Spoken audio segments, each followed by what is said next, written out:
Hello and welcome to Cup of Cosmology, the place for all your questions about the universe.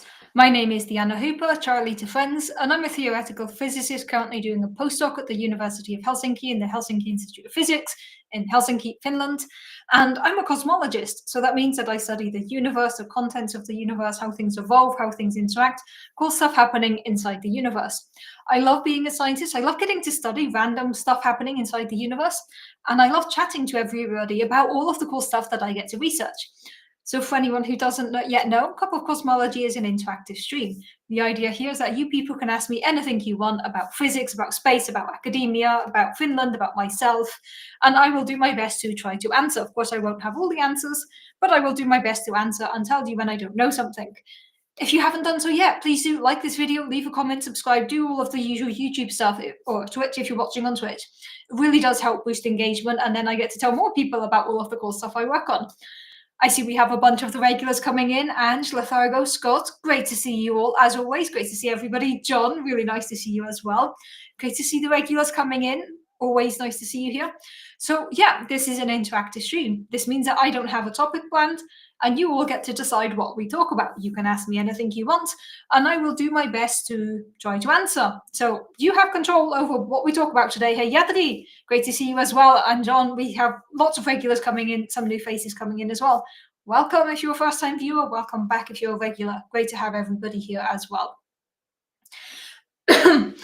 Okay, so I do have an open question from previous weeks, and I'm happy to say I have not had time to look into it.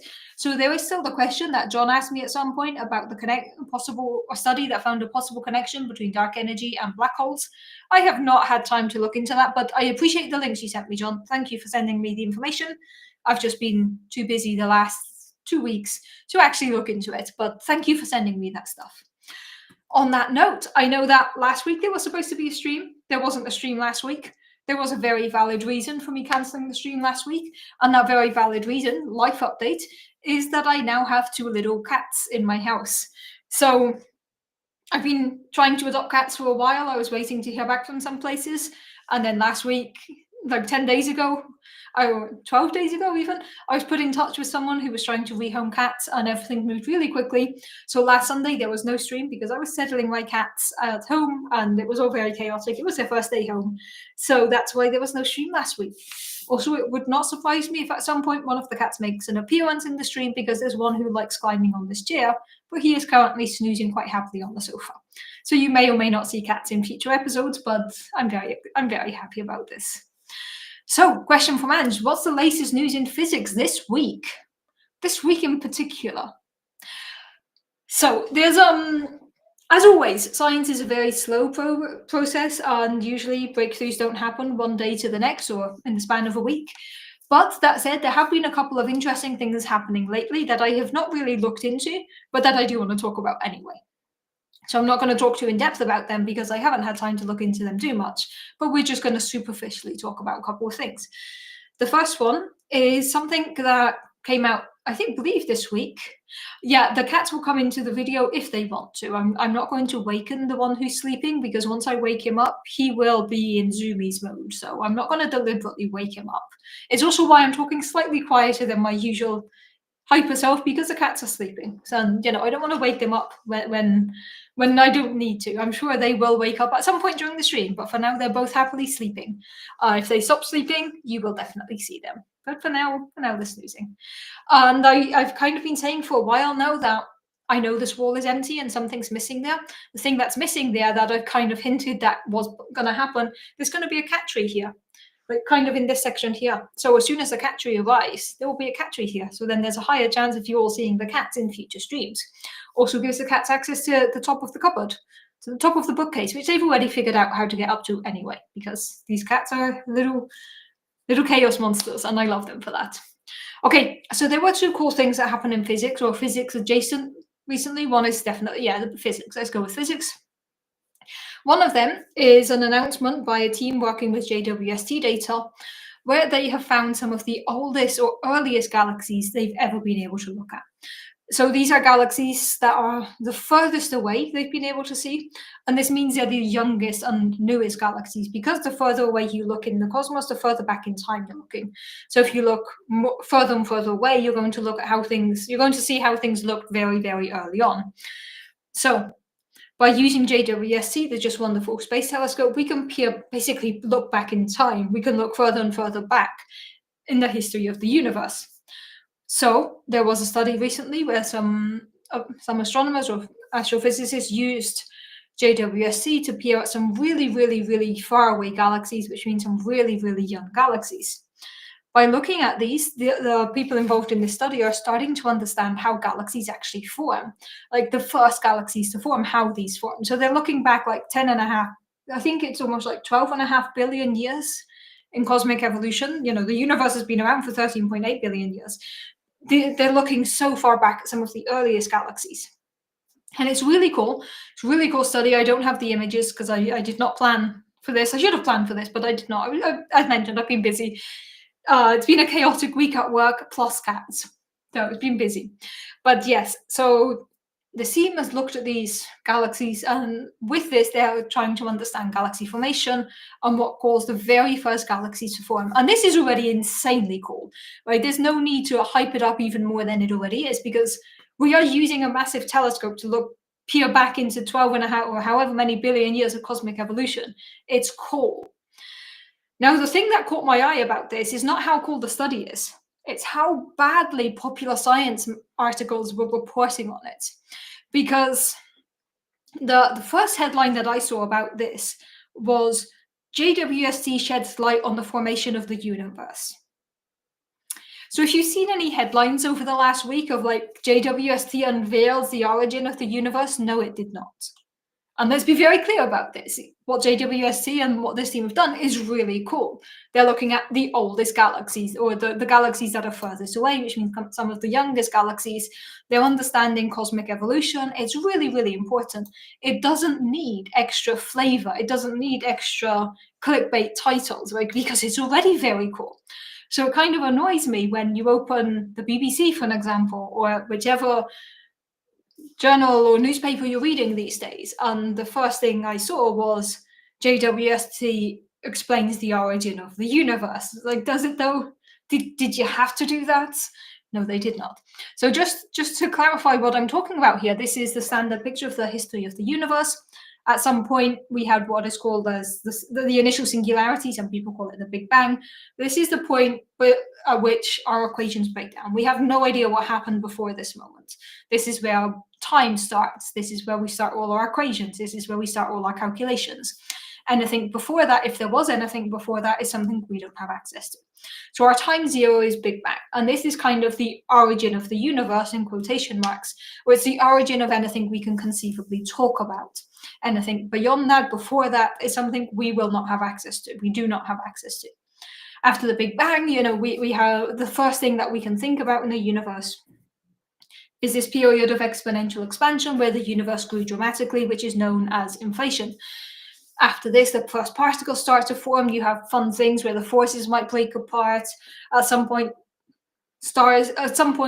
light can start to travel throughout the universe and stars come on, and all of these things. And the first galaxies actually start to form.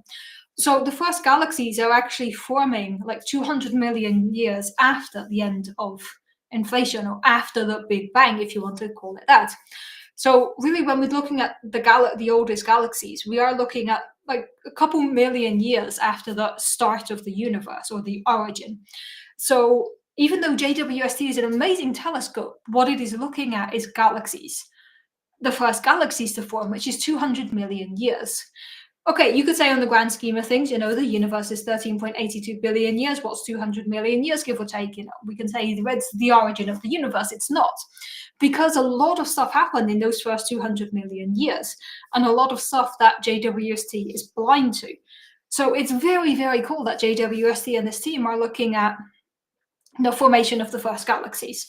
However, if you've seen any headlines talking about how JWST has unveiled the origin of the universe, that is fundamentally incorrect. It's not even sensational clickbait. It is wrong.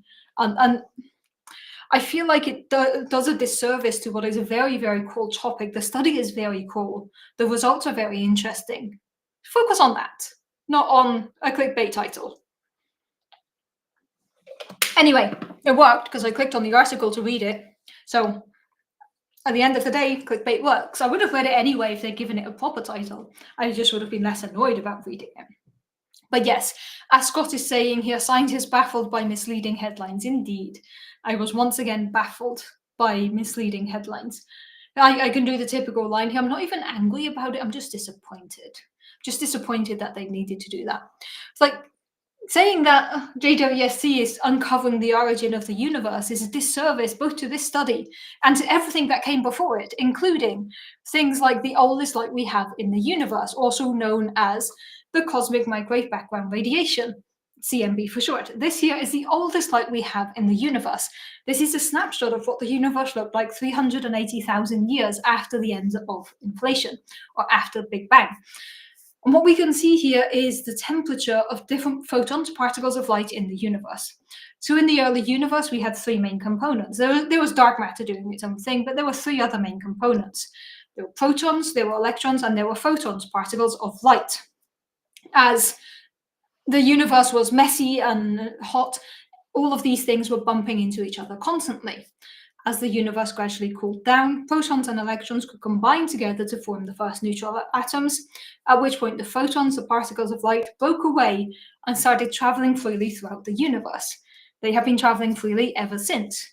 Because they are particles, they also have a wave, so these photons, these particles of light, have been stretched. If you imagine, every particle has a wave associated to it. As these photons have been traveling throughout the universe, this wave has been stretched, gradually stretched more and more, which means by now it's shifted into the microwave range of the electromagnetic spectrum. So this is a light that you can see in the background in any direction you look in the night sky. It is of cosmic origin, it is a background, and it is at the microwave range in the electromagnetic spectrum, which is why we call it the cosmic microwave background radiation. So this is something that we could say is the earliest light in the universe. Thanks to this here, we can get a snapshot of what the universe looked like 380,000 years after the end of inflation. From this, we can figure out what the universe is made of. From the CMB, from the cosmic microwave background radiation, we know that the universe has 5% normal matter, or 4.9%. So this is everything you see, everything you're used to, everything from me to my cats, to my tea mug. All of this is normal matter. Normal matter is only 4.9% of the energy budget of the observable universe. There's another big chunk, 26.2%, that is in the form of dark matter. Dark matter is this weird type of matter that interacts gravitationally but doesn't interact electromagnetically. This means that as far as light is concerned, dark matter is not there. Dark matter does not absorb light, it does not emit light, it does not reflect light. However, it does distort space-time, which moves light around it. So light bends around dark matter, but otherwise doesn't know it's there. The remaining 68.9% is in the form of dark energy. This is this weird type of energy that is driving the accelerated expansion of the universe, and that's pretty much everything we know about dark energy for now. So these are amazing numbers. This is a lot of stuff that we know from cosmology, and a lot of this comes from the CMB, the cosmic microwave background radiation, this light here. So the reason that this particular headline annoyed me so much is because if you're going to say JWST understood the origins of the universe, you're kind of neglecting the existence of the CMB. You're saying that the universe started 200, 300 million years after the end of inflation. So that's why I took issue with this headline. But to answer the question was what's new in physics lately? JWST has observed some really, really young galaxies that are millions of billions of years away, looking back into the history of our universe, which is very, very cool and will help us understand the origin of galaxies and then the evolution of galaxies. So it's a very, very cool study. It was published in Nature, and you can read some actually good summaries of it in plenty of places online. So that is one thing that has happened in physics recently, and I mentioned too, so I will come back to the second one soon, but just want to go to the comments. I just saw there was a question by someone here with the name ACL. Do you answer questions? I try to. This is the point of Cup of Cosmology. This is an interactive stream. You all can ask me anything you want. I try to answer. If I don't have the answer, I'll tell you, or we try to figure it out together. So very much so, I do answer questions. I try to answer most questions. Please keep your questions at least, decent. If if there's any trolls here, I just block trolls because I have zero patience for that these days. But yes, you are welcome to ask questions and I will do my best to try to answer. Going through the comments. Saitama, hello. I see you said hello with lots of hearts twice. Hello. Thank you for being here. Great to have you here. Feel free to ask your questions. Hey, Prath, I see you joined late, so you missed the announcement. Yeah, I have cats now. As of last weekend, I got 2 cats, which I'm super excited about, and it's the reason why there was no stream last weekend, because everything happened really quickly. I heard about these cats 12 days ago, or less than 2 weeks ago.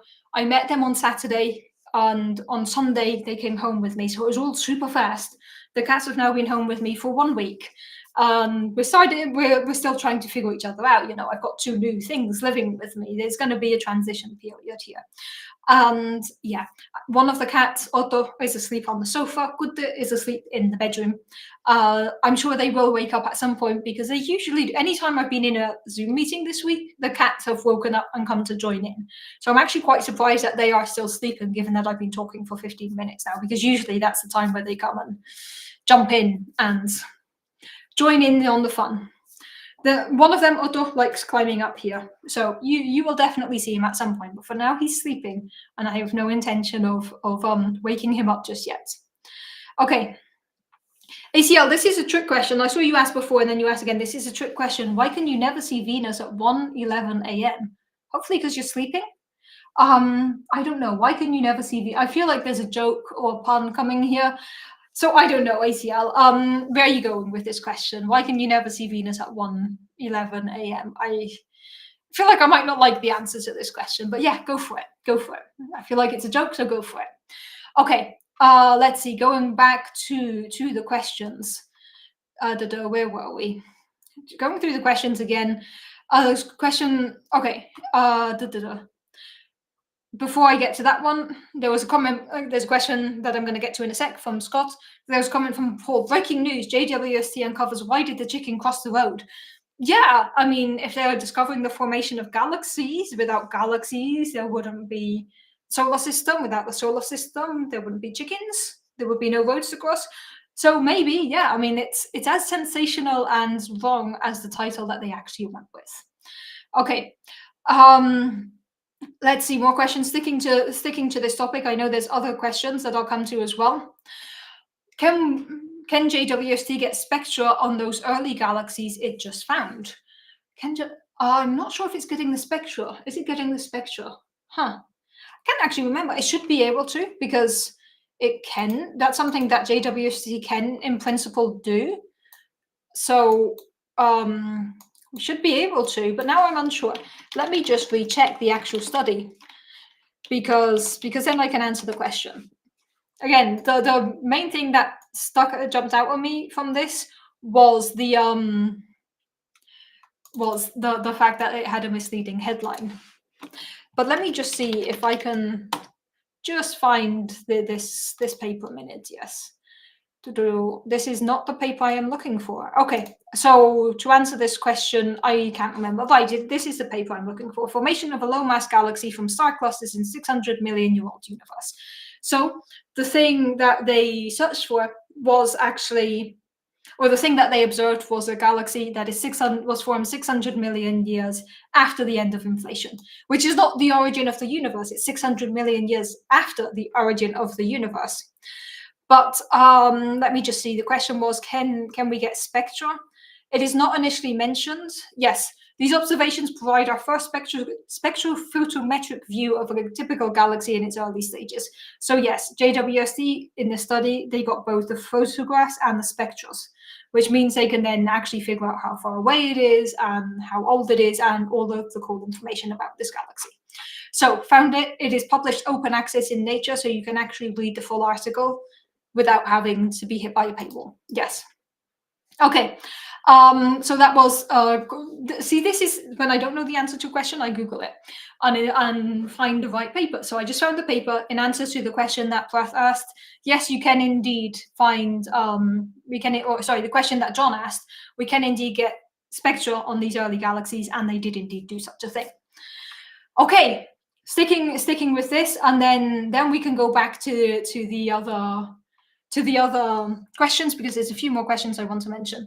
So in answer to the question of why can't you see Venus at 1 a.m., it is because, as Prath just pointed out here, because Venus is too close to the sun, so it's only visible when the sun is that far below the horizon. So it's not visible when the sun is that far below the horizon. However, I would like to argue here that that time is very much dependent on when the sun sets. And if you live somewhere where you have a midnight sun, where the sun basically never sets, you could technically, or where the sun just dips beneath the horizon and then comes back up again, you could technically still see Venus.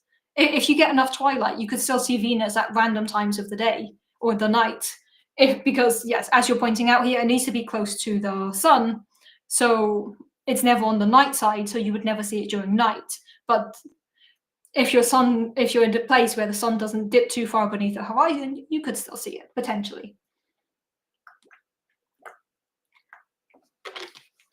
Okay. Yeah. So that is a very, very interesting question, and it was indeed a trick question of why can't you see Venus at night. But I'm glad it was a good question and not actually a joke, because I felt like I might not like the answer. I was expecting some joke on the name of Venus, but I'm glad that's not the direction you went with that. Okay. Going back through the questions, and if I forget, remind me. There was a second thing in physics that I wanted to talk about. I will talk about it soon.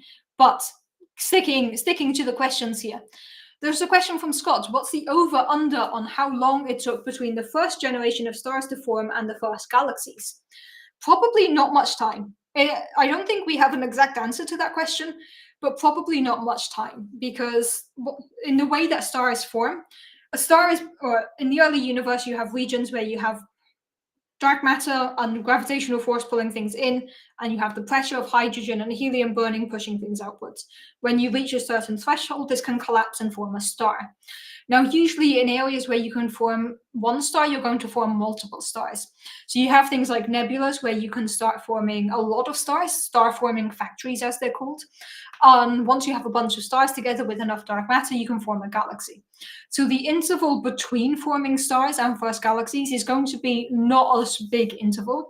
You could think it's probably going to be not more than 1 million years or a couple million years. It's not going to be that much of a difference, which is why we normally put it together with like the first stars and galaxies form, because it's approximately at the same time, where first you get stars and galaxies forming. So that I don't know the exact difference between these times, but it's not going to be a big difference. It's going to be quite a small difference.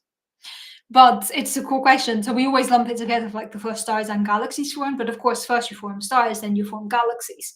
But the time difference between these is quite small on cosmic scales. So it is something that you can actually neglect somewhat. Okay, going back through the questions here, there is still one from John about gravitational lens. I will come to that in a sec. But carrying on with the questions, there's also a question about conservation of mass starting at the Big Bang. I will come to that one as well. Question from Prath. The name is Gutte. Yes, indeed, the name is Gutte. So the cats are Otto and Gutte. I did not pick the names. These were the names that their previous owner gave them before the whole thing of them needing to be adopted came about. So I stuck with those names. But yes, Gutte and Otto. Otto is slightly older. Otto is 7. Gutte is 5. They are both black with they are both tuxedos with various amounts of black and white.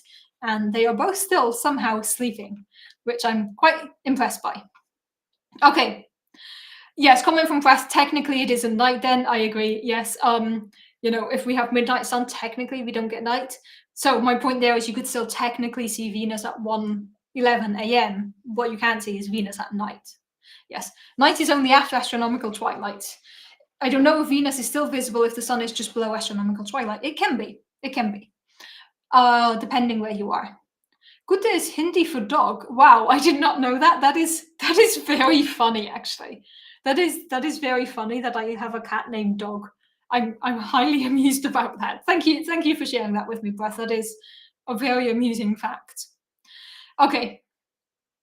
So going back to the questions, there were two questions I wanted to answer. I think 2, yes. And then still the thing of the other cool thing that happened in physics recently, which is not in any way cosmology related, but it's still cool. So where were we? There was this question somewhere. I'm scrolling through and keep losing questions. There should be a way in Restream to pin questions. Question from John. Did you hear about the compound gravitational lens JWST found? I heard it could be used to measure the Hubble constant. I haven't directly heard about it, but that makes a lot of sense.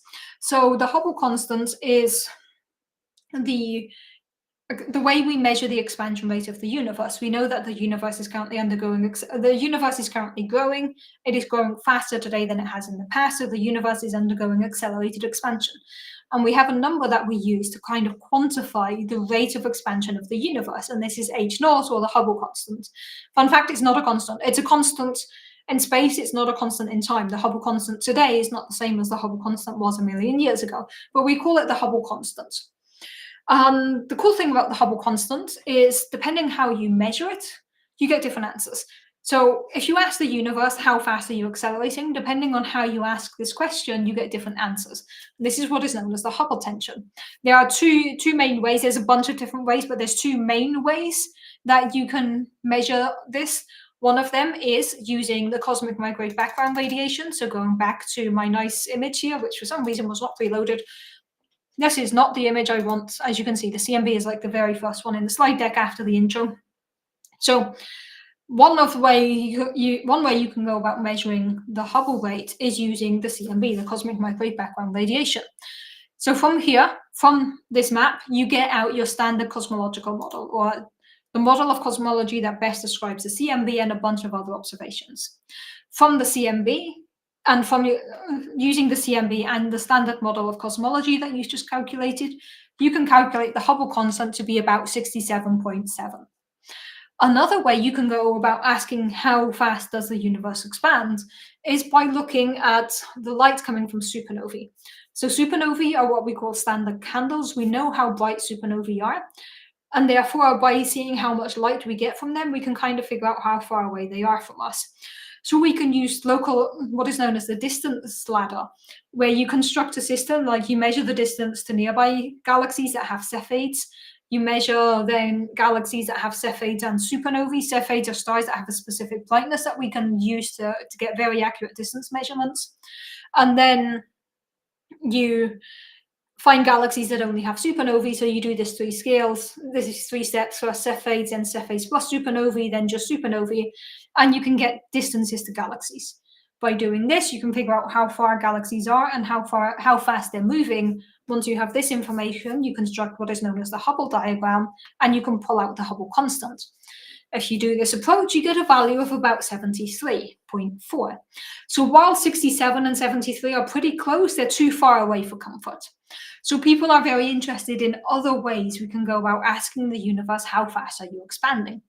Now, one other way we can do this is by using gravitational lenses. So gravitational lenses are areas where you have a huge amount of something, dark matter, for an example, that has a gravitational presence. This lens, this object that has gravitational presence but might not necessarily be seen, is going to distort space-time. This means that any light traveling through this region is going to be bent because of the distortion of space-time. This is something we know from general relativity. Objects with mass tell space-time how to bend. The curvature of space-time tells objects how to move. So if you have a big gravitational thing, for example, a big clump of dark matter, this is going to bend space-time. So any light traveling through this region is going to be distorted due to the distortion of space-time, due to the gravitational lens. Now, sometimes you can have a thing where you have a gravitational lens, and what you get is the same image of a galaxy twice. So you get one galaxy image twice. You can imagine the light from this galaxy comes towards the lens. When it hits the lens, it's going to distort around it. And this is going to give you 2 different paths that the light is taking. And when you reconstruct it backwards, you're going to see 2 images of the same galaxy. Now, a compact gravitational lens is where you can have multiple sources that are being distorted by multiple gravitational lenses. By studying how much the light is distorted around these lenses, you can figure out how much space-time expanded in the region between us and this lens. So while I haven't directly read the study about JWST having found a compact lens, it makes sense that if JWST has found such a gravitational lens, it's an excellent way to try to measure the Hubble constant. So the short answer to that question is no, I have not seen the study about JWST trying to measure H naught via a compact lens, but it makes a lot of sense, and that sounds like a very cool thing to do. So I'm glad that that's an avenue that people are looking at, because we do need more ways of measuring the expansion rate of the universe, because we have this existing discrepancy, this existing tension. Now, this was a great simplification. There's actually about 20 different ways you can measure this by now, but they all more or less fall into the area of using early universe physics or using late universe physics like supernovae. These are the two main competing values, but you can also find values of 70, values of 71, values of 68, values of 50, depending on the different technique that you use. But it would be very cool to get more measurements about how fast the universe is expanding. So it's great that JWST might be able to shed light on this. As said, I have not read the exact study about the compound gravitational lens, but it makes a lot of sense, and that's how we will go about using it to measure the Hubble constant. Okay, going back through the questions. I'm going to make a note of the question and then scroll down and then answer that question. I'm actually just going to start making notes of questions now, because otherwise I have to keep scrolling. So there's a question from Ben that I want to answer about mass of the Big Bang, but let's just go through the comments and then I will come back to that one. So there was a lot of discussion in the chat about Venus and when you can and you can't see Venus. That was a very cool discussion. Let's see. Right.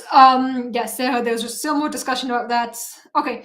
Comment from Scott about the cats. You assumed they were kittens. No. I generally believe that there's plenty of rescue cats that need homes before.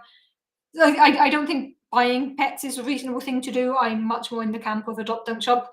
So I wanted rescue cats, and these cats needed a home after their previous owner died, and they were in a difficult situation. So I got cats. The good thing about getting older cats is I don't have the hyperactive kitten phase, and also these cats are already extremely well house trained. They're really, really well behaved cats overall.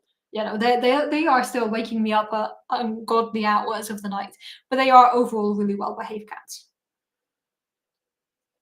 Okay, so I'm going to answer that question, and then I see there's another 3 or 4 questions that I need to answer here. Let me just check if there's any follow-ups to yes, there are follow-ups to what I was talking about. So I'm going to go through the follow-ups and then answer all of the previous questions.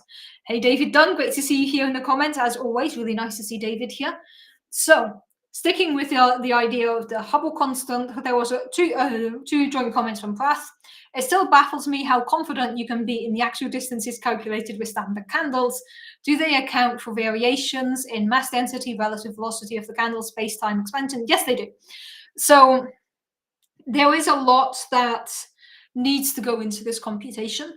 Like using standard candles, you need to have really good understanding, for an example, of the metal content of the stars or the metal content of the galaxies. You need to have good understanding of the dust.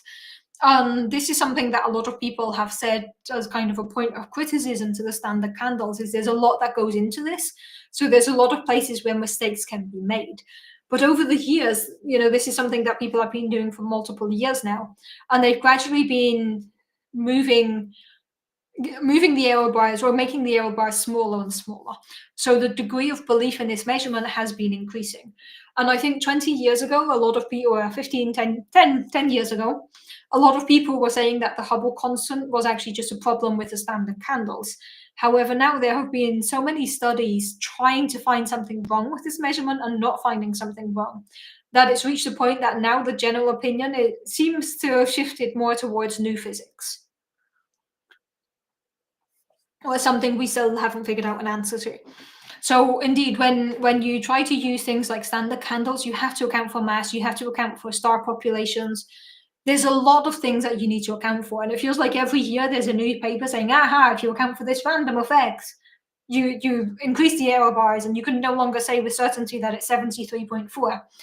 But then the people who behind this value of 73.4 put out a counter study saying like, no, we checked this, and here's why we still believe our number. So yes, they do account for a lot of things. There's a lot of difficult work going into this. There's also the fun fact that there's now another group also using supernovae. that seem, and using data from JWST instead of Hubble Space Telescope, that seemed to get a different number, but there's still some clarification needed on this. I think the takeaway here is that the Hubble constant or the Hubble tension is a hotly debated topic in the field, and we haven't yet figured out a clear answer to this. Sticking with Hubble tension, then I'll go to the other 3 or 4 questions. Question from Paul. Hubble tension tells me error bars are usually way too optimistic. Indeed. Maybe we should always add extra error amounts of factors we haven't thought to include. Yeah, then you could have like the fudge factor error of like, okay, the general uncertainty, but then if every measurement had this fudge factor, like add on 5% uncertainty, it becomes a bit harder to actually measure things. Of course, there's a lot of uncertainty of the stuff we don't know, but then the stuff you don't know that you don't know is harder to account for. So yeah, sometimes it does seem like the error bars in the Hubble tension are quite optimistic, but it's also like based on everything we know, this is the only source of error that we could think of. And usually when people point out new potential sources of error, there's a discussion as to whether these do or don't actually affect the final result. So while I do feel that overall the sources of the error bars or the degree of belief in these measurements is quite optimistic, it also feels warranted. Like if you look at how these numbers were obtained, they kind of feel justified.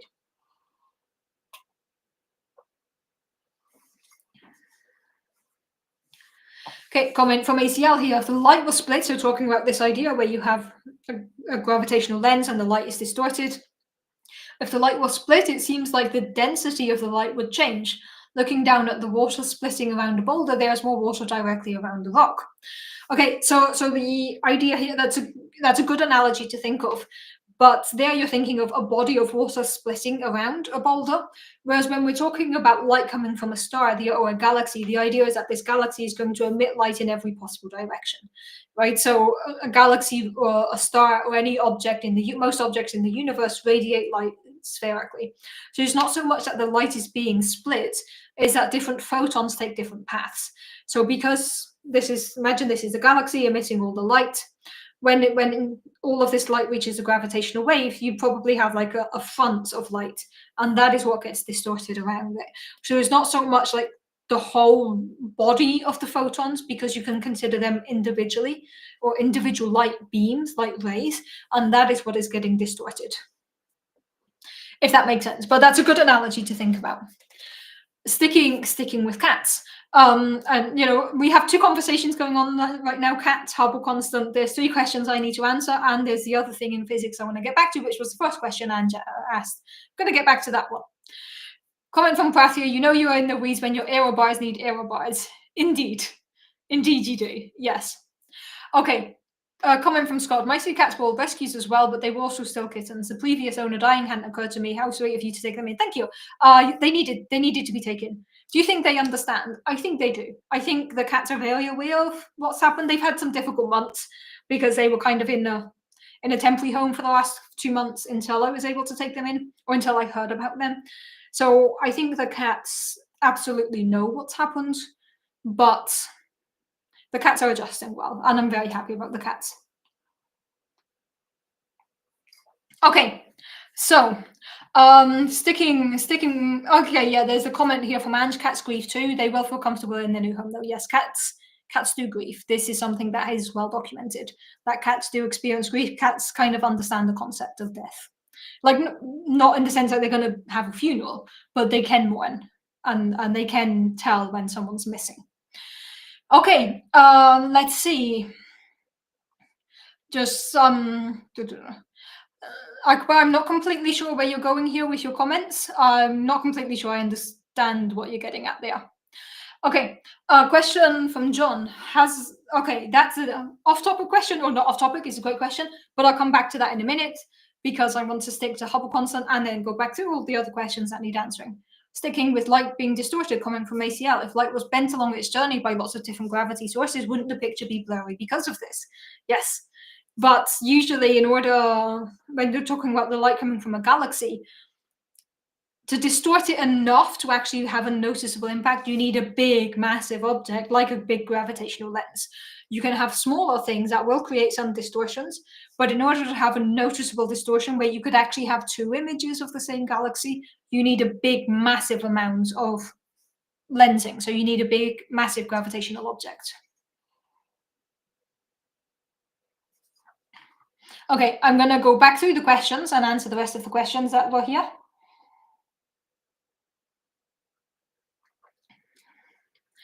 Okay, so I'm going to go back. There was a couple of questions I wanted to answer. Let's just take it back from where I was. There really should be a way here to mark like the last question that I answered. Okay, we were talking about the compound gravitational lens. Then there was the question from Ben that I even wrote down. What theory or evidence supports the law of the conservation of mass starting at the Big Bang? So I'm not sure what you mean here about conservation of mass starting at the Big Bang, because we know that within the universe, mass is created. You can form things. One of the things we usually talk about is conservation of energy in physics, not so much conservation of mass. And conservation of energy is something we talk about because it's something we've been able to observe in any closed system. If you have a specific amount of energy in a system, regardless of what you do to it in that closed system, the total amount of energy will stay the same. The energy needed to make particles with a specific mass is going to come from somewhere. So, well, after the Big Bang, once there's inflation and all of that, the universe has a specific amount of energy, and this can then be used to create particles and create all the masses and create all the other things. And then there's a caveat here that technically, when we talk about conservation of energy, it's in a closed system. When we talk about the universe, we only have access to the observable universe, but the observable universe can exchange energy with the rest of the universe that we don't have access to. So, does conservation of energy really apply throughout the whole universe? The general answer is probably not. But we do have this conservation of energy that is something that has been tested and studied many times, where if you have a closed system, the amount of energy that goes in is the amount of energy that's available. You're not going to create or destroy energy. And the same is true in the universe. You don't create or destroy energy. You can exchange energy, and you can turn energy into mass. You can turn energy into heat. You can turn energy into a lot of different things, but you cannot create energy. As to what underlying theory supports this, that would be Noether's theorem. So Noether's theorem is a very elegant mathematical description that relates symmetries to conservation law. So any conservation law comes from an underlying mathematical symmetry. It's very, very cool. I'm not going to go into depth into Noether theorem, but look it up if you want. Emily Noether is a very, very cool mathematical theorem that relates symmetries to energy conservation or any type of conservation. It's probably one of the most fundamental equations in physics because a lot of what we do builds on that principle. But that's a cool question. Okay, going through the questions, there were another few questions that I wanted to answer. Yeah, we were talking about Venus. I'm back up there with Venus again, like not literally, but that's where I am in the comments. Okay, there was a question from Yadri. Are all electrons in the universe actually the same electron? No. We know that the universe is filled with electrons, but yes, the universe is filled with electrons. This is one of the particles that is created in the early universe. We know there are many, many electrons, but the way that electricity works, for an example, you basically have a chain reaction where at the end of the day, what's moving feels like one electron goes in, one comes out. So then it kind of blurs when we're talking about electricity. It's like, how do electrons move inside an electrical current? Then we can kind of lead into the idea of electrons being kind of like a fluid. But no, there are multiple electrons in the universe, billions of them. They're not the same one. But that is an interesting question. And especially when you get into detail about like how electricity works, then the way that electrons move is very interesting. But we can absolutely say there's electrons here, there's electrons there, there's kind of electrons everywhere. It's here, there, it's everywhere. Okay, I'm doing quick fire answers now because then I want to catch up. So we covered Yadi's question. Another question from John. I just got as far as recombination and CMBs. So I feel like this is going to be a good question, but let me just jump to the end, see if there's anything about what I'm just talking about, and then we can jump back to the other questions as well. Okay, where were we here? Let's see. Just checking the bottom, and then I'll jump back up to the top to continue with this question about CMB by John. I answered that. There's a discussion about cats. Okay, when we were talking about lensing, there was a comment from Prath. Speaking of lensing, all gravitational lenses observed act like convex lenses. Correct. Yes, all gravitational lenses that we have observed distort light in a specific direction. They don't distort it away. They convex it. Yes, they bring it together. I always forget which way is convex and which way is concave. So it's concave, convex if the light is coming down here. Yes, because the way a gravitational lens acts, it acts as basically a giant sphere of lens in space-time. So gravitational lenses will be convex lenses if you want to make the analogy to optical lenses. Yes. Okay. Going back to more questions here. Okay, I see that all of these questions are new questions. So we'll come back to that in a minute. Back to the question that John just asked, or just some time ago. Back to the question John asked some time ago about recombination and CMB. This question was asked 20 minutes ago. I'm not too far behind today, only 20 minutes. Question from John. Recombination is said to make the universe transparent to CMB light. But in dark ages, it had to reionize to be transparent. That's always confused me. Is it because of the different wavelengths? This is an excellent question. So let's bring up the history of the universe. Let me reread the question, and then let's take it from there, because that is a great question. So this one here, this is the one I want. So recombination is said to make the universe transparent. This is true. And in the dark ages, it had to reionize to be transparent. This is also true. So what do we mean by this? What is actually happening here? Now, what is happening here is, let's go back to let's think about the CMB. At the time of the CMB, you have three main components, dark matter, doing its own things. You have protons, electrons, and photons. These are constantly bumping into each other. What this means is that the mean free path of the photons is very small. This is jargon. What this actually means is the photons can't travel a long distance, because as soon as a photon starts traveling, it's going to be absorbed by an electron, it's going to bump into an electron, it's going to interact with protons. So if you imagine there's this like swarm of particles that looks like a soup, the photon can't escape. It's trapped in there. So if the photon can't escape, you're not going to be able to see anything. So it means that the universe is opaque. You can't see what's happening because there's no light able to escape that region, or that region being the whole universe. Because the photons are constantly interacting or bumping into the electrons and the protons, they can't travel enough for you to actually see the light. And I'm going to make an analogy to stars in a minute. Hold that thought. We'll come back to stars in a minute because that's very cool. But the idea here is in the early universe, you have the protons, you have the electrons. The photons cannot travel freely. So you cannot see anything in the universe. The universe is opaque because no light is traveling. Once the universe cools down and the protons and the electrons combine together, at this point, they no longer interact with the photons. So the photons break away. When they break away, they can actually release, they can be seen. They're no longer bumping into things. They can actually travel freely throughout the universe. And today we observe this light coming from the CMB. But once the CMB is gone, once the photons have decoupled, which is a technical word for broken away, once the photons have decoupled, there's no longer anything in the universe producing light, right? So then we enter the dark ages. The dark ages is this time where there is nothing producing light. The CMB has already moved on. CMB has already gone.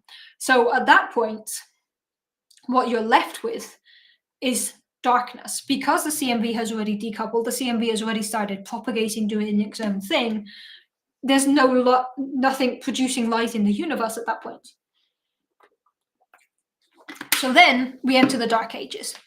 There is nothing producing light during the dark ages. During the dark ages, you have normal matter, protons, electrons, all of this type of thing, gradually forming hydrogen and helium, clumping together around the dark matter to give rise to what is going to be the first stars. Once the first stars turn on, you then once again have kind of this explosion happening in the center of every star. You're burning hydrogen and helium, and as a byproduct, you get out photons, you get out particles of light. So you reionize the universe by adding more photons into the universe. So the universe is opaque before the CMB. Then we release the CMB. This becomes the first light.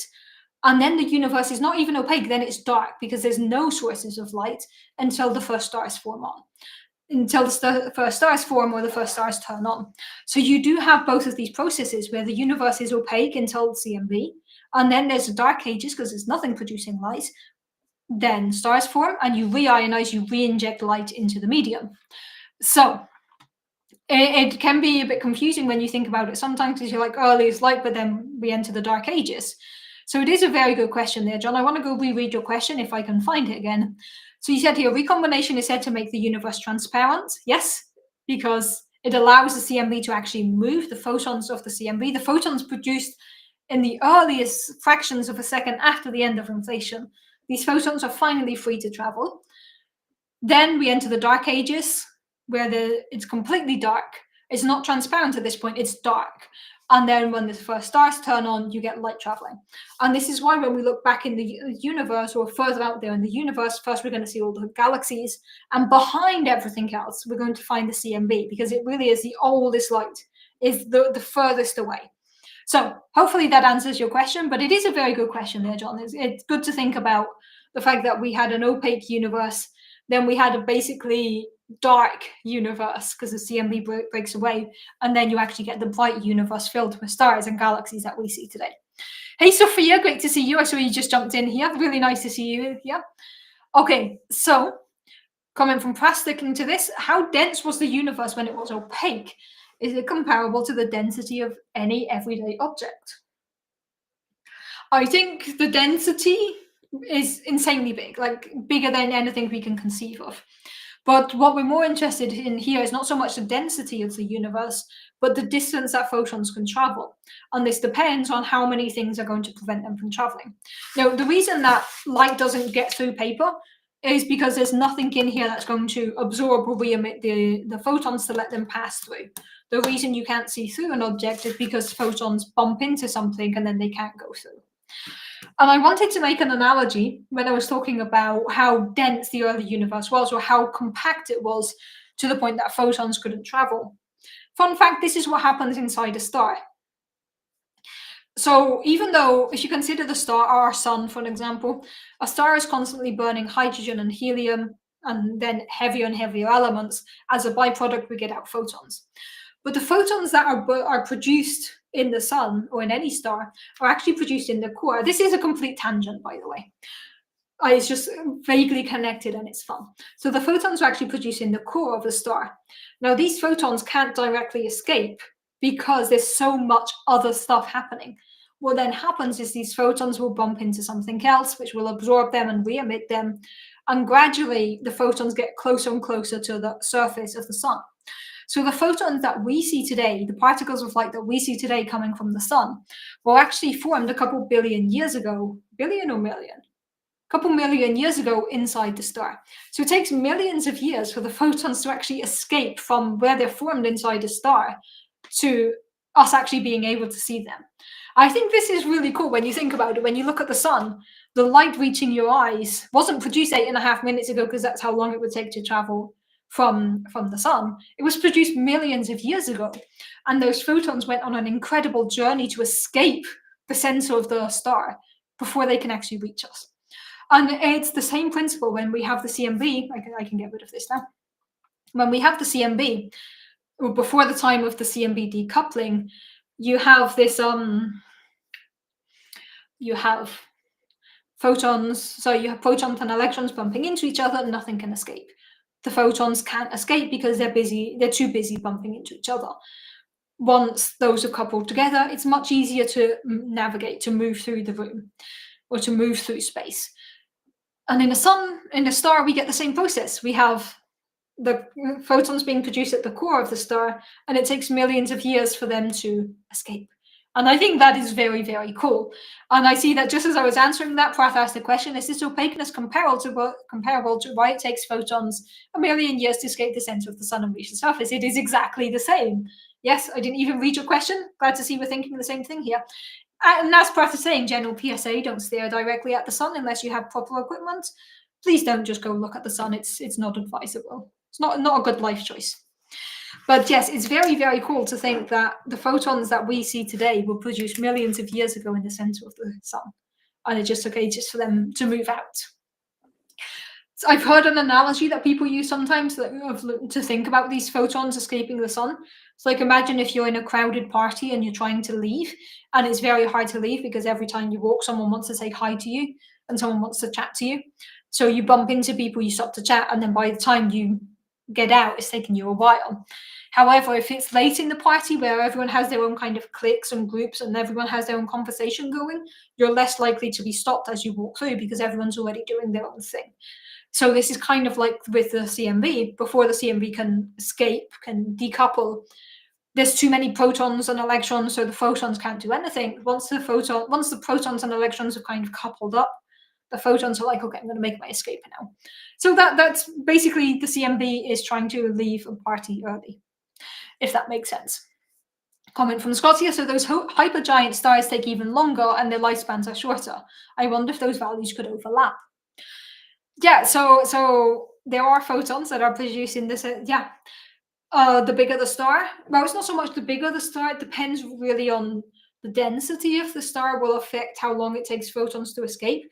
So if you have hypergiants, it's probably going to take longer for the photons to escape. And of course, then you have to factor in the lifetime of the star and so on. But the lifetime of the star is kind of also determined by how long it takes these photons to escape.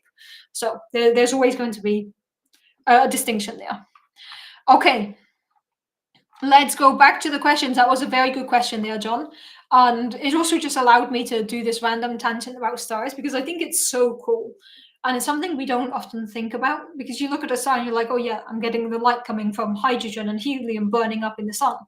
But no, you're getting the light from hydrogen and helium reactions millions of years ago that is finally escaping.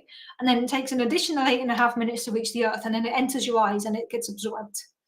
So anytime you're looking at something, any light that's coming from the sun when you're out in the day, this light took millions of years to travel to reach your eyes and to show you this picture of the world around you. And that's very, very cool to think about. I love this. So thank you for that question, John. It's an excellent question. You threw in CMB and I got to tie it into one of my favorite fun facts about science that I don't think enough people know about. That's in my top 10 favorite facts about the universe, by the way. Okay, so then there were other questions that I wanted to answer. Yes, there was a follow-up question by John I said it was off topic. It actually wasn't off topic. It was very much about the Hubble constant when we talking about the Hubble tension and about standard candles. And John asked the question, what do you think about some of the newer standard candles like tip of the red giant branch or carbon stars as compared to Cephate? So this is something I very briefly alluded to but didn't go into details about. We know that there are different ways of measuring this expansion rate of the universe, this Hubble constant. And in addition to using Cephate and supernova, there are other things you can use. For an example, stars that are carbon rich or stars that are at a specific place in their cycle. And this is what a bunch of new people or different groups have been doing now, and they find slightly different answers. I can't remember if I did a whole stream about this when it came out. I might have done a whole stream about this when it came out. I'm not sure. I definitely did a journal club about this. I might have done a whole stream about the new results of the Hubble tension. If I did it, I will link to it in the comments. If I didn't, I will add it to my list of upcoming streams. I'm pretty sure I did talk about it when these results came out.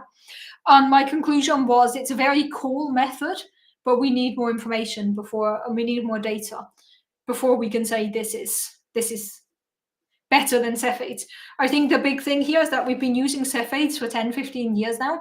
So the science behind Cephates is very well understood, whereas carbon stars and tip of the red giant branch is very new. So it's going to take a while for it to have the same kind of degree of belief as the Cephates. But that's a cool question. Okay, going through the questions, I think there were a few more. Was that all of them? Yeah, no, I think those were the main questions. We were talking about, there's another question from John here about LIGO. Let me get to LIGO in a minute. Just going to jump to the bottom again and then go up to that one there. Yes, follow-ups here. Another comment from John. Now that I think about it, when I've heard reionization made things transparent again, that was only light in the Lyman alpha region of the spectrum, not visible light. Yes, exactly. So reionization, you fill the universe with light and this kind of turns the neutral atoms, the neutral hydrogen atoms, into either positive or negative ones. And this then lets you have some absorption and emission lines, which is what we see with Lyman alpha, not visible light. But your question was good, and I got what you meant with the question anyway. Okay, I'm ignoring everything about SNL. As you know, Scott, I'm not a fan. I'm ignoring everything about Trump, as you all know, not a fan. And I don't want to go into politics here. Sticking to this idea of photons in the stars, there was a comment from Prath. If a photon is absorbed by an atom and it becomes excited, and later the atom releases it, is it the same photon or is it destroyed on absorption and a new photon created on release? So technically, it's not the same photon. So yes, it's technically not the same photon. So even though we say that these, no, your questions are very reasonable, Prath. So as always, even though we say that it takes like millions of years for these photons to escape, it's not the same photon.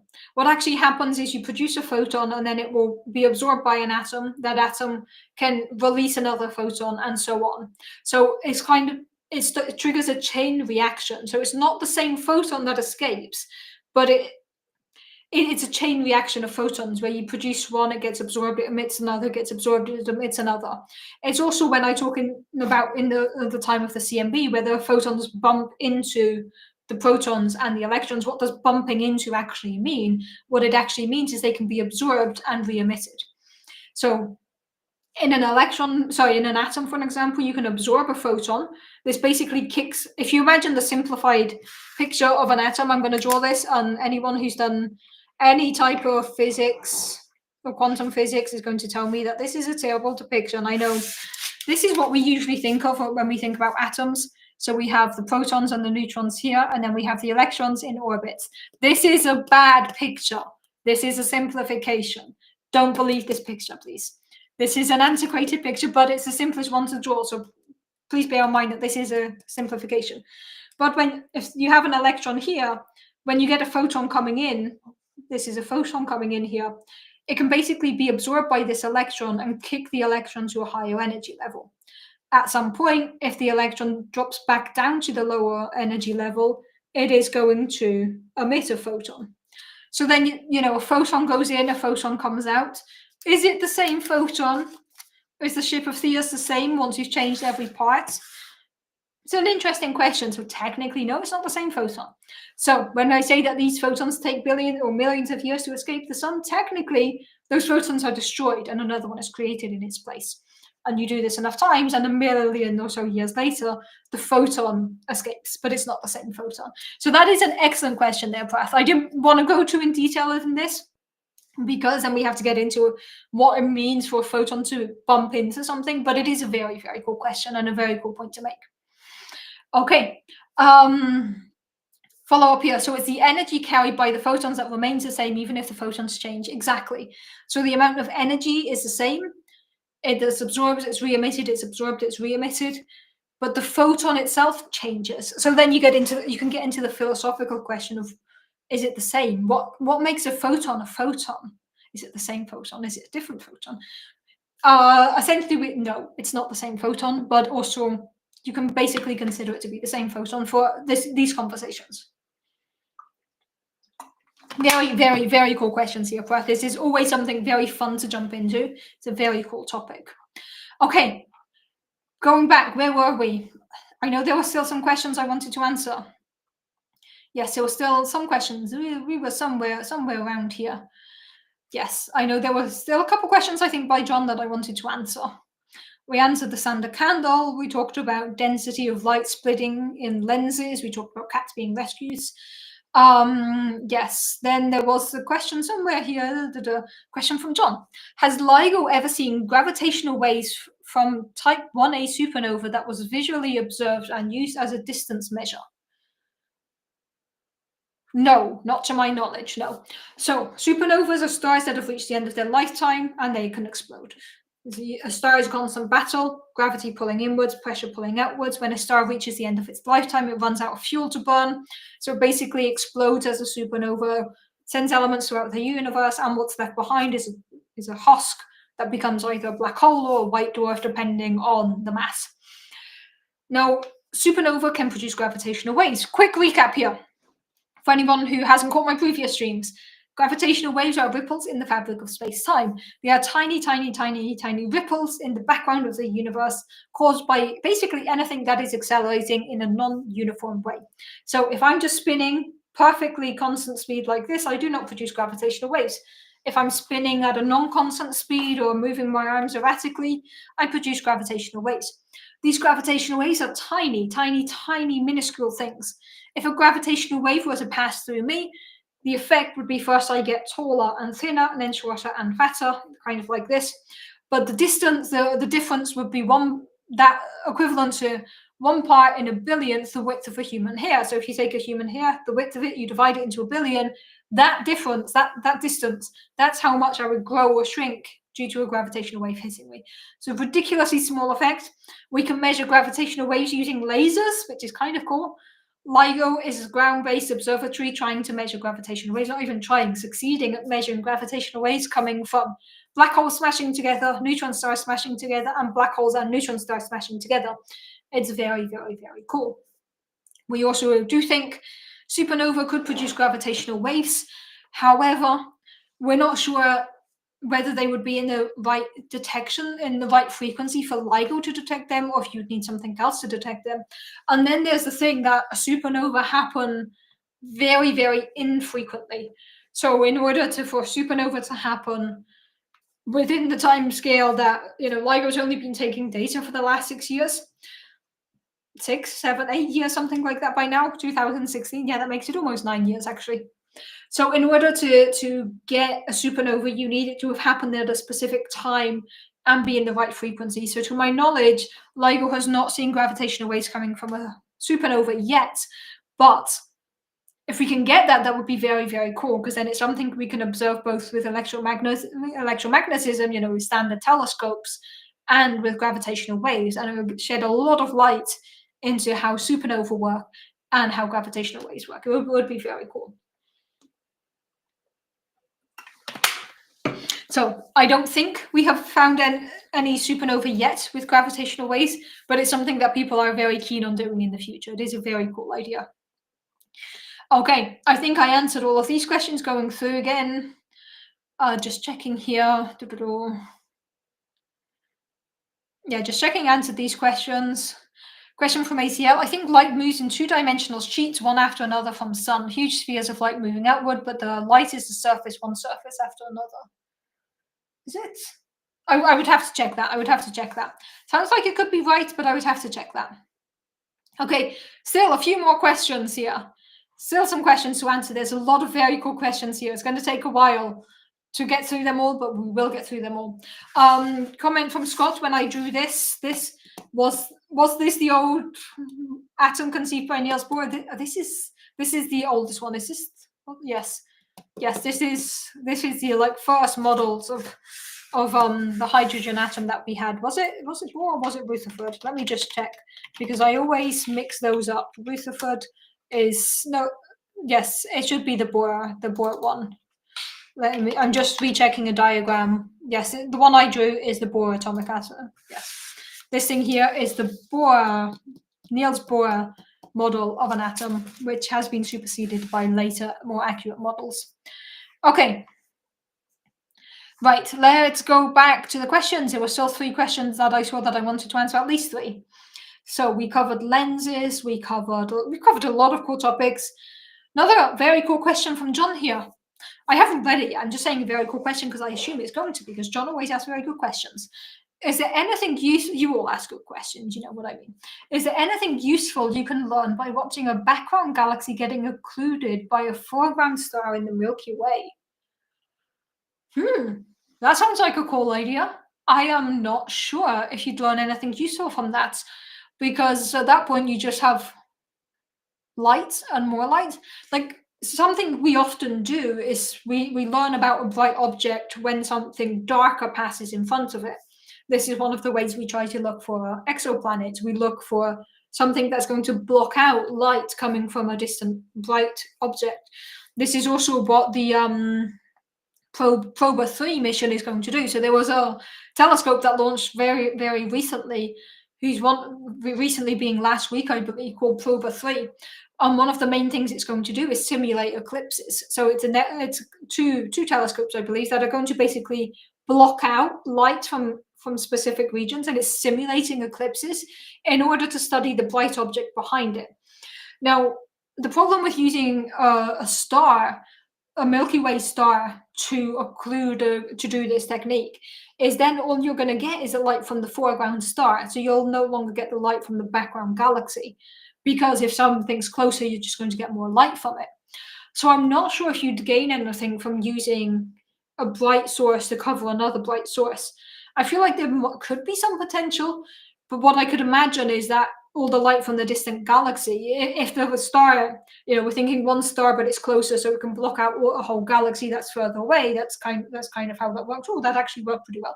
So this is the star in the foreground. This is the galaxy in the background. Obviously, the galaxy's bigger, but you can block it out.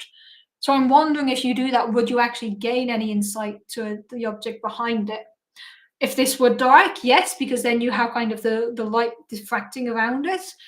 But I'm not sure. That's a cool question. And nothing comes to mind immediately as to how you would use this technique to study faraway objects, because you're using a bright source to block out another bright source. So I would say no, but I think that's a very cool question that requires a bit further thought. Very cool question there, John. Okay, comment from Prath. Here's a hard left turn question. Oh no. I know what your hard left turn questions look like, and we're not rederiving general relativity with two time dimensions.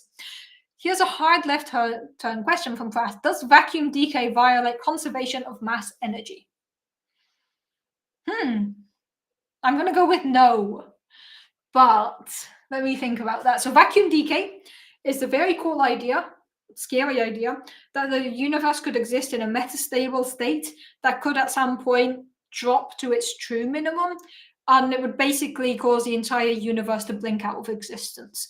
So if vacuum decay happens anywhere in the universe, it will gradually expand and take over the rest of the universe.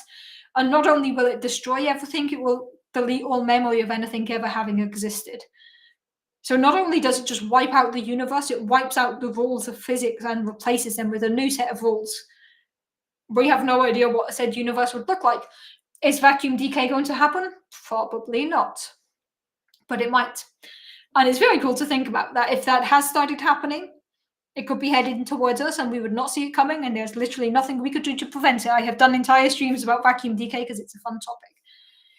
So does vacuum decay violate conservation of energy? I don't see how it would, because the idea is you have a field that's just tunneling from one energy state to another. So it's going to a lower energy. So everything that is being deleted in the passage is because it's kind of dropping to a different energy level. So there's also the fact that we know that this type of physics has happened before. For an example, when the Higgs boson turned on, we believe there could have been a similar process. So I'm going to go with no, that vacuum decay does not violate conservation of energy. But I'm writing this one down because I want to check that. That is a cool question. And I feel like that is also going to lead to a fun conversation in the physics coffee room, in our like coffee break tomorrow afternoon. Vacuum decay, energy conservation. There have been several conversations in our coffee room now that have started with, so someone asked me in a stream yesterday, and at least half of those times it's been Prath. So I'm like, okay, so this guy is asking another question. So that is very cool. I'm going to go with no, but I also want to check because that is a cool question. Okay. Comment from Scott. Conservation of energy had me thinking. I thought you said that there's more dark energy now than in the early universe and that it's been increasing since the formation. Where is it coming from? Excellent question. Technically, there is not more. So as the universe expands, everything in the universe is going to be diluted. But these things the different components in the universe dilute differently depending on what they're made of. So we can consider three main components in the universe: radiation, which is basically particles of light, matter, and dark energy. Matter includes dark matter and normal matter. Radiation washes away quicker, then dark matter, then dark energy. So basically what this means is, as the universe is expanding, if you take a patch of the universe, gradually, as the universe expands, radiation is going to be diluted away faster, then matter, then dark energy. So throughout the history of the evolution, you're going to get three different phases. You're going to get the phase where radiation is the dominant component, but then radiation is going to be diluted away. Then you enter matter domination, where matter is the dominant component, which is then going to be diluted away. And then you enter dark energy domination, because dark energy does not dilute away with the expansion of the universe in the same way that other particles do. So basically just stays there. And I'm not sure if this diagram has it. Does this diagram have it? This one does not. Does my other universe diagram have it? I have two here. It does not. But we kind of think that there was a period in the history of the universe where we enter what is known as matter radiation equality, where these two dominate equally, and then radiation drops away. And later on, there is dark matter, dark energy equilibrium or balance, where both of these dominate equally, and then another one drops away. So matter radiation equality happens before the CMB, kind of around, or I should not try to give years on this, before the CMB, but not too far before the CMB, after like a few minutes of the history of the universe. Dark energy, dark matter domination happens at about redshift equality, happens at about redshift 6. So kind of after the first stars and galaxies have formed, but yeah, about 1 billion years after the end of inflation, approximately. So it's not so much that there's more dark energy now, it's that the way species dilute throughout the universe makes dark energy more dominant now than it was in the past, if that makes sense. Excellent question there, Scott. Okay. Coming back down to the bottom, and then I know there's still one or two more questions there. Yes, just got to that question, Scott. I know you just asked, did you get to that question? Just got to it. Hey, John Gondowski, great to see you live. I've seen you put a lot of comments on the videos. Thank you for all your nice comments. I'm not sure if I've seen you live in the chat before. Great to have you here. And thank you for being here, as always. Okay, so there were some other questions that I wanted to get to. There was just a comment here that I wanted to see to. Yes, covered that one. Okay, there was a question by John. Could LISA be better at detecting supernova gravitational waves? Potentially. So LISA is the Laser Interferometer Space Antenna. It is a space-based gravitational wave mission that is set to launch within the next 10 to 15 years. And it is looking for gravitational waves coming from a bunch of things, including supermassive black holes smashing together, small black holes falling into big black holes, and it's also going to find things like neutron stars smashing together or normal black holes smashing together. And the thing that I'm the most interested in, it also might find gravitational waves coming from the very, very, very early universe. So if we think about different ways we can measure, so this here is a summary of gravitational waves. At the top, we have different sources. At the bottom, we have different detection techniques. The way to read this is that things that are further on the right have a bigger frequency. So a bigger frequency, so a smaller wavelength. Things that are on the left here have a smaller frequency, so a bigger wavelength. Smaller frequency, big wavelength on one side, big wavelength, big frequency, small wavelength on the other. So if you go to the right, you're going to higher frequencies. If you go to the left, you're going to lower frequencies. Looking at the different possible sources, we have at the top quantum fluctuations in the early universe. This can be measured across the whole spectrum.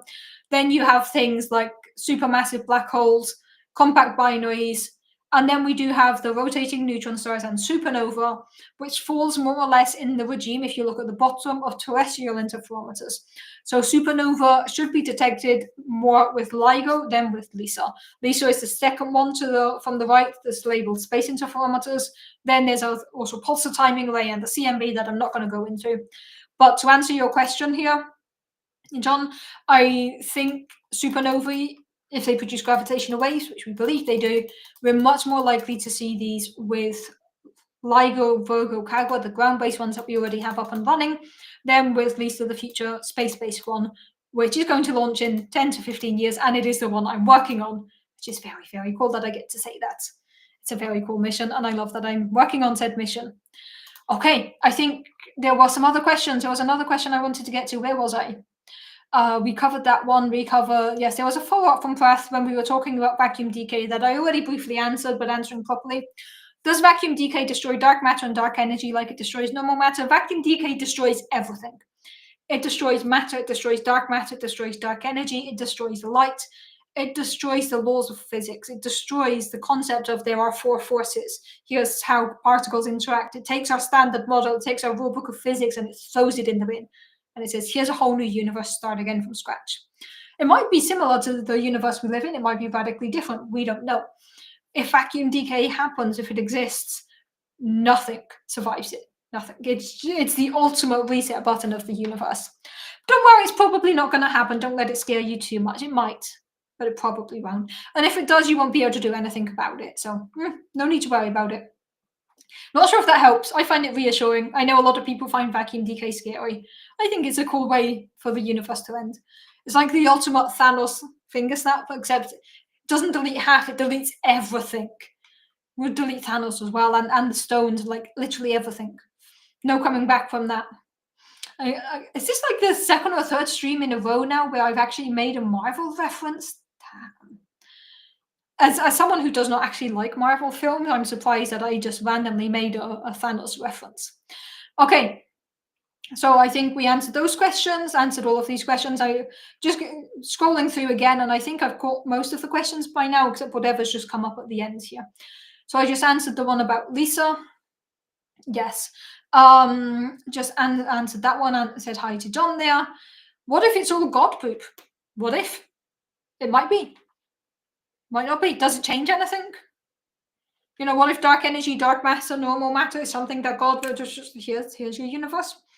Doesn't change anything. You still have a universe, which is pretty cool. So if you want to think of the universe as being made of that, I can't disprove it. So why not? Okay, comment from Scott. So dark energy equals empty space, potentially. Well, dark energy equals empty space that appears to have its own energy that is more than the vacuum energy. So we know that empty space has a baseline level of energy. Even though it's empty, it has the vacuum energy. But that is not the right amount of energy that dark energy has. So dark energy can't just be empty space. It's empty space with an extra kick of energy. So that's cool. Comment from Prathia. Feel free to call yourself Moses and carve my questions into stone and take them as your commandments. Haha, yes. This is what I do. I go to the physics department and I'm like, new question we have to answer. And most of the time people are like, yeah, have fun with that. So, yes. Okay. John said that's a cool graph. I agree. I'm guessing based on the timing that you're referring to this graph of gravitational waves. It is a very cool graph. And it's actually one of my favorite ways of explaining gravitational waves. About 10 days ago, I can't believe it's only been 10 days ago, I gave a talk in another university in Finland. And the first half of it was an introduction to gravitational waves because it was a group of people who are all in the field but are working on different topics. So I gave an introduction to gravitational waves and then talked about my research. And I use that diagram. So this is one of the diagrams that I use both in scientific talks and in my outreach talks because it's just so cool. It's like, here's the whole spectrum of gravitational waves and sources and everything. It's an image produced by NASA, so it's in the public domain, and I love that graph. Question from Prath, are your slides available somewhere? I'd like to look at that graph more closely when I'm awake. My personal iteration of these slides is not available, but you might notice that anytime I show an image, there are credits. Bottom left of the image, there's always credits. In fact, can I put myself over here? No. Okay, so there are, did not mean to do that. Go back there. So bottom left or somewhere on the image, there's always credit so that you can find the image as well. All of these images are either credited or in public domain. So the one that I was just showing is, if you basically Google gravitational wave spectrum, it's the first image that shows up. I think it's even on the Wikipedia article for gravitational waves. So this is a graph that is very easy to find if you want to go stare at it yourselves. And it is a very cool graph. There's a comment from Maynard here that's cool that you're working on one of the detectors. It is very cool. So yeah, I'm not involved in building one of the detectors. One of the big questions I'm asking is, how do we prepare for the data we're going to get from Lisa? Because Lisa is going to give us a huge amount of data. And how do we... Oh, hello, good there. Hello, boy. One of my cats just came to say hi. Hello. Oh, is it food time? Yeah, it's food time, isn't it, baby? Good just came out to say hi. Otto is still very much asleep on the sofa. Hello. Do you want to come up on the table? No, you do not. Okay. Just got distracted by a cat. That's okay. You might hear him meow because he sometimes screams at me for no reason. Yes, I'm now very much distracted by cat down here. Sweet boy. I wonder. Let's see. This is going to mess everything up, but you get to see a cat and he ran off. You got to see a cat for a few seconds and cat decided he did not want to be part of this stream. That's okay, baby. Okay. Yes. So one of the big questions I'm asking is, once we have data from Lisa, what can we do with it? What kind of cosmology can we find? What can we actually pull out of this amount of data that we're going to get? Are we just going to measure astrophysics? Are we also going to measure cosmology? Because it's still 10 years, or at least 10 years into launch, we have a lot of time to prepare for this. And actually, very recently in Finland, we established a data center, a cosmology data center, which is part of the contribution from Finland to the LISA mission. And what we're doing is getting ready. We're preparing the software, we're preparing all the tools, all the techniques, so that when we get data from Lisa, we know what to do with it. And that's what I'm working on these days. I'm heavily involved in our data center efforts, and I get to help prepare for the mission, and it's very, very cool. So I'm not actually doing any of the actual detector thing, but I get to work on the mission. Hello, sweet boy. Yeah, you're very sweet. Yeah, you are very cute. I will absolutely always cut off whatever I'm saying to say hello to my cats. As a warning going forward, cats will always take priority over whatever thing I'm rambling about. Especially this little sweet boy, or both of them, but he's very sweet. Also got some health issues that I'm worried about, but he seems to be doing okay. Yeah, you're good. Okay, back to where we were here. A few questions I want to catch up with, a few comments. Comment from Paul. I like to think of vacuum decay as little bubbles that the expansion of the universe will outrun, so if we're lucky, it won't reach us. Well, depends how fast the universe is. It depends how far away you are from the bubbles. You might be able to outrun them. You might not. Okay. Comment from Maynard here. My dog would be quite happy with vacuum decay. He hates the damn thing. I appreciate that comment. That is very funny.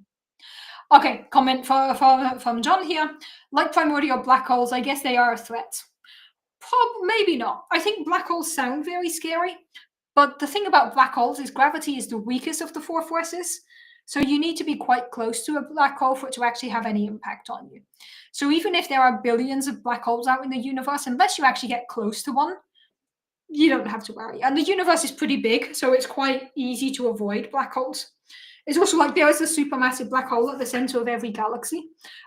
We don't really care about the fact that there's a black hole at the center of our galaxy because we're far enough away that we don't need to worry about this so much. Yeah, you're sweet boy. Okay, wrapping up. Let's see. Is a dark cat so invisible? Yes. Both of my cats happen to be black tuxedo cats.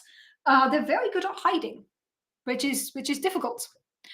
Comment from Paul. 10 years from now, computers and software will be so much more powerful, I hope, indeed. But we still need to set the baseline now. We can't wait for 10 years and then once Lisa's launched, be like, okay, now how do we handle this data?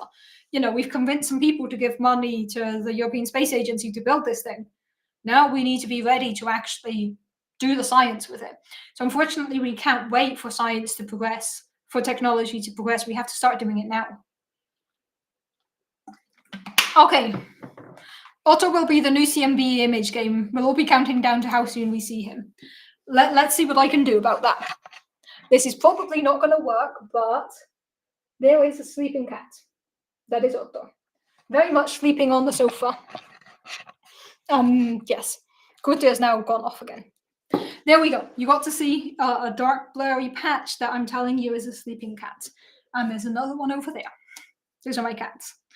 Okay, I think I caught up to all the questions, which is great because we're about to hit the 90-minute mark, which is usually when I wrap up. Also, the cats are awake because it is their dinner time, which is also going to make sure I never go over 90 minutes because they want their food. And that is going to stop me from doing that. Looks like you overloaded the white hole question I snuck in.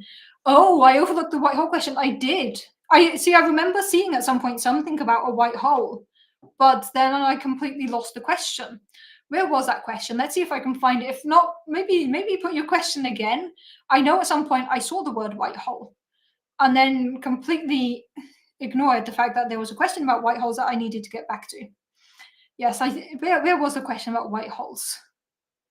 Oh, and there's also wow, I feel like I've actually missed a couple of questions here.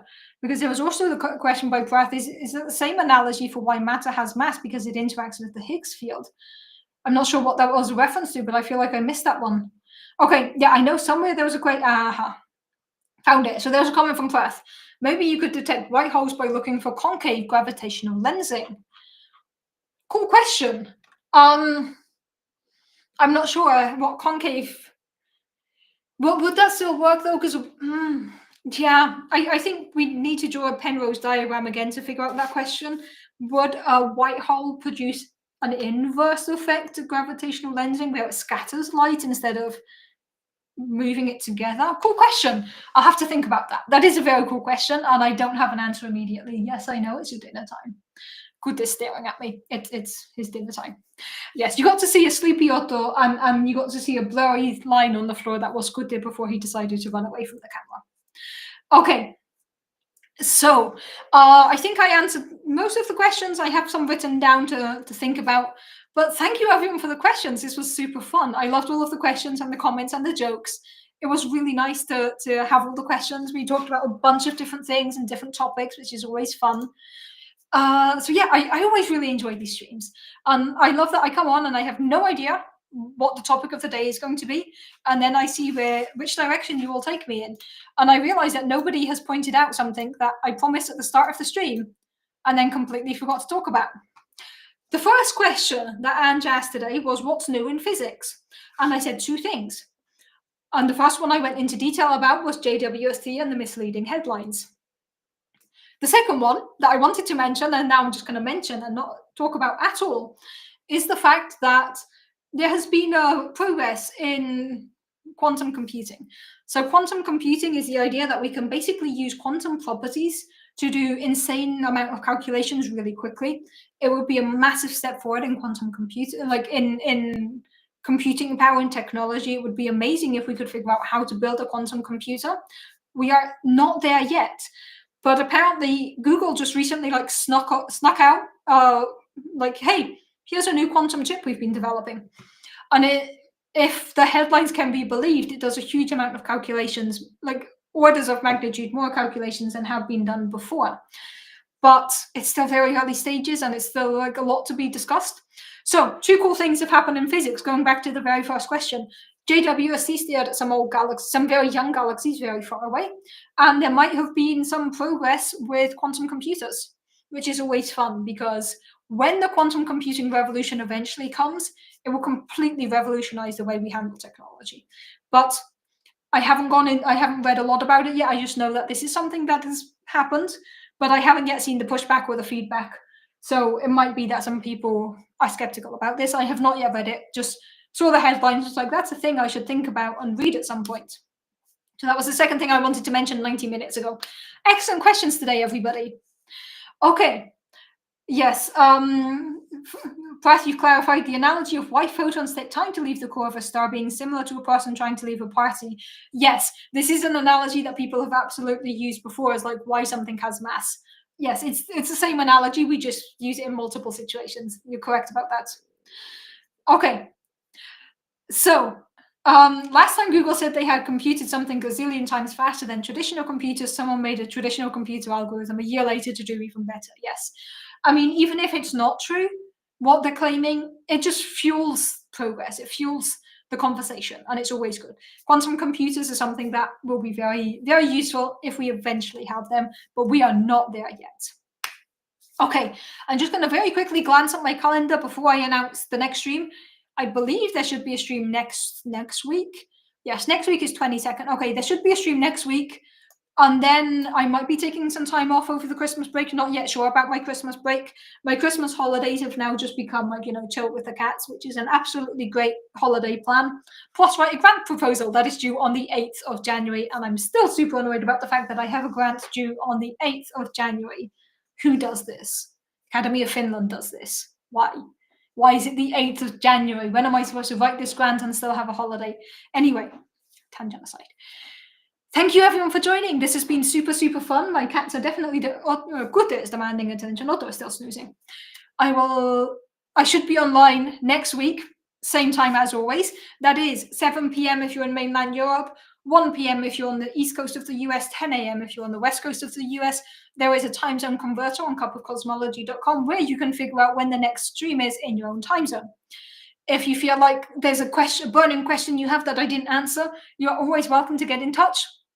Contact at cupofcosmology.com, also linked to on the webpage, or you can reach out to me on Mastodon. I am dchooper91_cosmo@astrodon.social. Some of you do reach out on different channels. Feel free to reach out. As I always say, I might not always reply to questions or comments that I get via email or via Mastodon, but I do read them, and I do appreciate you all for reaching out and sending me stuff. Okay, thank you everyone for the cool questions, for the discussions, for the jokes, for the comments. It's been great fun. And thank you for appreciating my cats with me. That's always nice as well. Cup of Cosmology should be back online next Sunday, same time as always. I hope to see you all then. And I hope in the meantime, you all take care of each other and stay curious.